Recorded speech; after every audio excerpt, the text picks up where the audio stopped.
My dad is a successful businessman who constantly got in trouble for mistreating his employees. One time, his secretary, who was pregnant, asked him if she could go home early because she wasn't feeling well. My dad responded, "No, you have to finish your work first." But sir, I think I'm going into labor. Your water didn't break yet, so go back to work or else you are fired. Well, a few hours later, the poor woman ended up giving birth inside my dad's office. And instead of being helpful, my dad kept yelling at her to not make such a mess or else the carpet would be ruined. Yes, my dad was lacking in empathy. And when the local newspaper heard about the incident, they wrote a front-page newspaper article about it, publicly humiliating him and tarnishing his reputation. My dad could have simply apologized to his secretary that gave birth, but instead, he wanted to sue her for defamation because she had called him the most ruthless boss in the history of mankind inside that news article. Fortunately, my dad's lawyers convinced him that suing a mother who had just given birth would only further damage his public image. Instead, they advised him to donate money to some charity. My dad reluctantly agreed and chose to open a high school for underprivileged kids. That's where I come into play. I somehow persuaded my dad to let me take over the planning and administration of his new school. He was happy to see me be so passionate about the project. He probably thought it would prepare me to take over his business one day. Well, big mistake, because my first decision was to turn it into an all-girls school. And I didn't care one bit if the girls came from underprivileged backgrounds or not. I just wanted them to be pretty.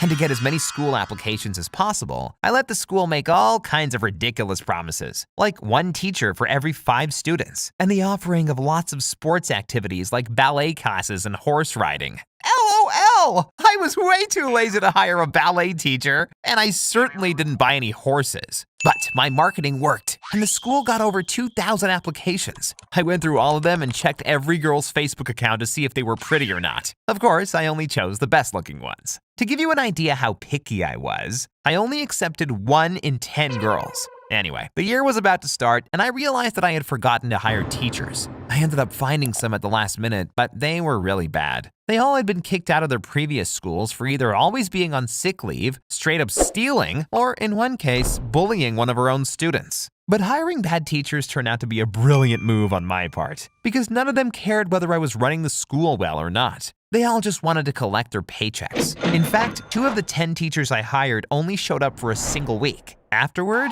they called in sick for the rest of the year. Meanwhile, I was 16 and put myself into 11th grade. The girls were surprised to have a boy in their class, but I told them I was only there for a few months to make sure my dad's school ran smoothly. Now, let me tell you something. Boys aren't the only ones whose hormones go crazy during puberty. Lots of girls were interested in me. No, let me correct myself. All girls were interested in me. I was the only guy around and got asked out on so many dates that I had to reject most girls. I simply didn't have the time to date them all. And a girl getting rejected by a guy only increases her desire for that man. That's why girls started promising me that I could do anything I wanted if I only went on a date with them.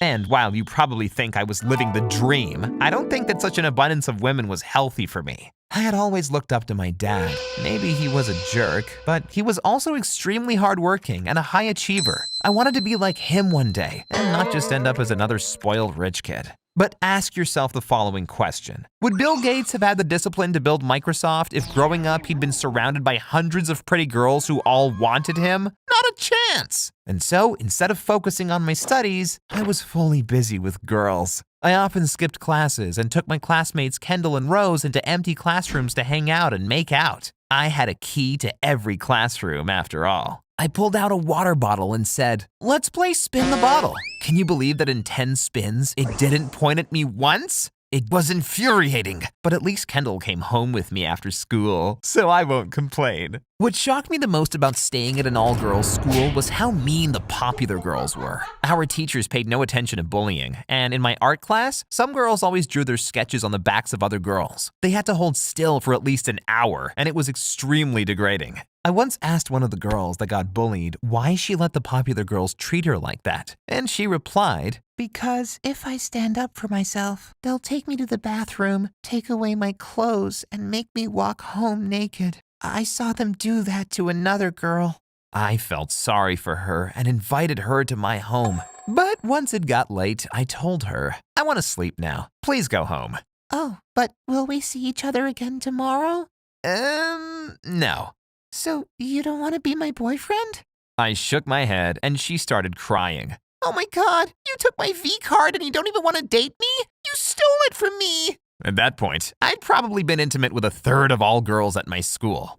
Anyway, our school had no principal, which meant there was no supervision whatsoever, and I could change anyone's grades on the report card. I only did that for myself and 8 other girls who were my closest friends. But when I showed my fake report card full of A's and B's to my dad and he told me how proud he was, I felt a bit ashamed. Instead of studying hard for school, I was cutting corners and abusing my power to get laid with girls. I knew if I continued like this, I'd end up like Paris Hilton, another dumb rich kid who does nothing other than spending her daddy's money. So the following semester, I wanted to reinvent myself and decided to befriend Laura, who was the best student at our school. She was so diligent that she even read textbooks during recess. Hey, Laura, I said, want to study together with me for the next math exam? No, thank you. But teamwork is fun, isn't it? Teamwork? Why don't you first tell me how to locate the local maxima of a function? Of course, I didn't know the answer to her question, so she continued. Us two working together wouldn't be teamwork. It would be me tutoring you for free. No, thank you. Well, okay, then let me pay you to be my tutor. $50 an hour. Is that enough? Apparently, $50 was a lot to Lara. She agreed, and we met at my house. I was so used to girls being into me that I immediately made advances towards her. What the hell? Get your hands off me. Oh, I'm sorry. It won't happen again. The study session went well, but during a break, Laura complained to me that her math teacher expected way too much and that it was impossible to get an A in her class. I replied, well, do you know my dad owns the school? I have enough power to change your grades any way you want. Really? Yeah. Last semester, I polished the report cards of a couple of my friends. Kendall, for example, got an F in her English exam, but thanks to me, ended up getting an A on her report card. I was telling her all that to impress her. However, she got really mad and said, I'm working my ass off day and night to study, and you give away A's to a bunch of undeserving brats you've slept with?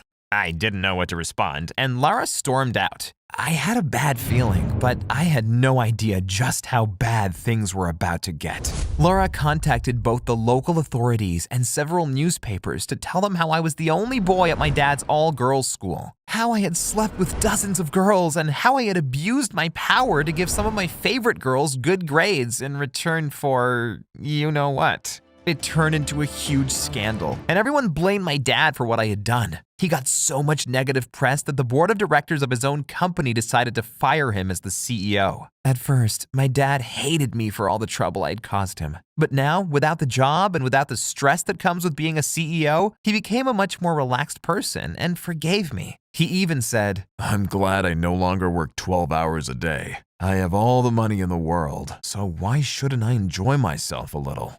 Right now, my dad does nothing but play golf all day and have fun. And why not if it makes him happy?